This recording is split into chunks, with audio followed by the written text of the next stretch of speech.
Hi, my name is Steve Cormier. I'm part of the Discraft Underground. This is not my in the bag. This is just something that happened the last week. And this is a testament to Discraft's consistency in making their molds. That's why nobody knows what a torque is. They came out with a torque in God knows like 2004, and then they got the complaints, so they stopped making it. This is about Discraft's consistency. So what happened, I'll try to make this short. It's January 7th. I ran the Frostbreaker, the Discraft Frostbreaker, this past weekend. It's Monday. And what happened was I was really looking forward to playing because I've been running Discraft events, but I haven't played in them. And I was really looking forward to playing and running the event. And then Christmas and New Year's, I ate really badly, and I caught gout really badly in my knee, which you can't really see it, but it is still swollen a little bit. So I thought I wasn't going to play. I had to withdraw Thursday. And I mean, I elevated my leg and I iced it and I ate everything and blah, blah, blah. And I was so angry I wasn't going to get to play. But I had to run the tournament. I could barely walk. I tried to walk Thursday because I had to run an errand. And I had to walk back to the car and drive up to the thing. Because I thought, hey, I'm going to walk. I'm going to make it, you know. So anyways, Friday morning when I'm loading the car before I drive down to Essex, I'm like, no, you got to take your bag out. You are not going to play. You're not going to play. So I keep throwing stuff in for the tournament. I keep throwing stuff in, and then I'm like, well, you know, I get to putt. Even though I'm going to pivot on my knee, I'm going to putt. So I throw in 3 ringers that I just got, and I've been working with, and I'm loving. And I found them in a misprint pack. If you want to try Discraft, get a misprint pack. They give you like 4 or 5 different models, and you can just, you know, give your friends the ones you don't want, but you get to try all these models in a misprint pack. Drivers, mids, putters. Anyways. So I had my ringers, and then I was like, well, what if I start feeling better on Sunday? You know, so while everybody else is playing, I can play, you know, like the holes around Tournament Central. I can play like 17 and 18 and maybe 1 and 2 and walk back. So I put one of my backup Undertakers in because my other stuff was in my bag. So I put a backup Undertaker in, and I put something else in. Like I had this old ESP Buzz. Anyways, so all I had were those discs, and I'm trying out GT Bangers. I had those, and I had this club stamp Sussex thing Burton let me have. By the way, do your club stamps through Discraft. It's such a great deal. Anyways, sorry. So anyways, what happens is Friday, I'm just like, am I going to be able to drive 85 miles? Yeah, driving's easy. You know, actually cruise control was worse because I had to pull my leg up off of everything. So anyways, so I get there, and my buddy who's going to help me, he had to stay home because he had to wait for a maintenance guy to come over. So I'm like, crap, I've got to walk the whole course, and I could barely walk 100 meters on Thursday. But I knew I had to take my time, and I did. And so I started setting up the tees, and I suddenly realized when I was walking up to hole 7 that I was normal walking. I wasn't. I mean, don't get me wrong. I was still walking slow.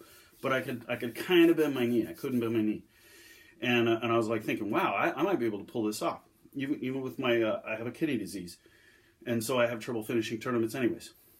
So I was like, man, I might get to play. I might get to play, and I was only on hole 7. And University of Essex disc golf course is a walk. I mean, it takes like 45 minutes. If you were just going to walk the holes, it takes 45 minutes without playing it. So I made it all the way around, and I knew my test was going up 15 over the road, because you go down a big hill, you go up a hill, you're throwing hill to hill, which is always fun. And then you go up 16, you go up 17, and then 18's right by the University Sports Center. So anyways, I knew that the test was going to be going up there.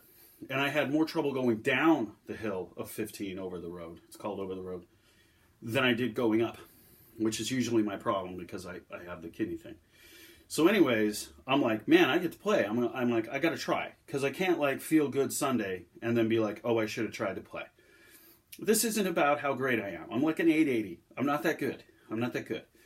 But I didn't bring any of my discs with me. I brought the ringers, and I brought this stuff.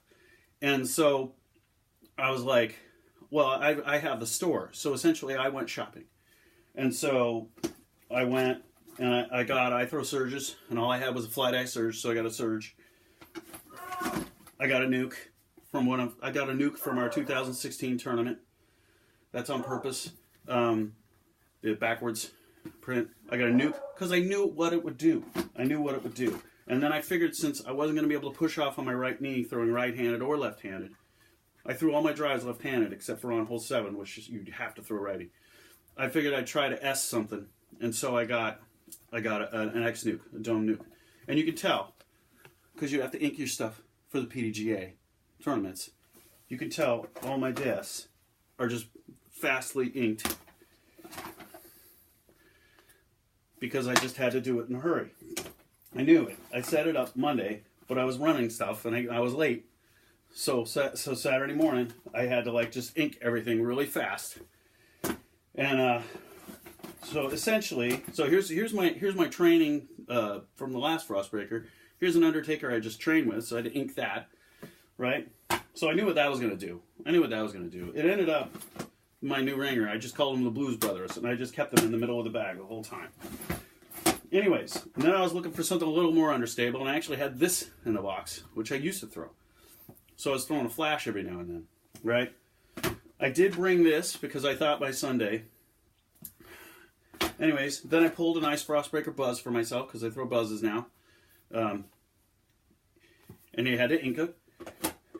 And then I bought this, so I just brought it because I was going to like look at it because it's a really cool Buzz OS. And I ended up, I couldn't throw this thing. It's a little bit overstable for me, but I couldn't use my knee. When I get healthy, I'll be all right. Well, anyway, and then I got a Force. I got a Z Force. My friend came up, and he wanted to try one of the ESP Forces, and so he's like wanted to trade this Force from 2014, and I'm like, yeah, fine. I wanted a Z Force, not an ESP, and I didn't know where my throws were going to go, so yellow was easy to find. So I inked it real fast, and I helped the guy out by giving him a Force. So that was my bag. I ended up, it was nice to know what the discs were going to do. I didn't even use these other two putters. I just used this for upshots and the Meteor. And I love my Meteors. Anyways, everybody loves their Meteors. But that was my bag.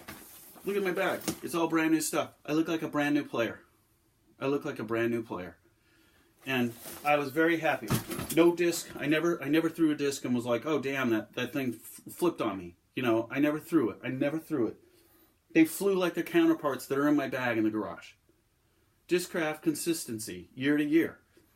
I can throw a Force. I can throw a Force from 2014 and it's going to fly the same as a Z Force in 2018. So that's what this is about.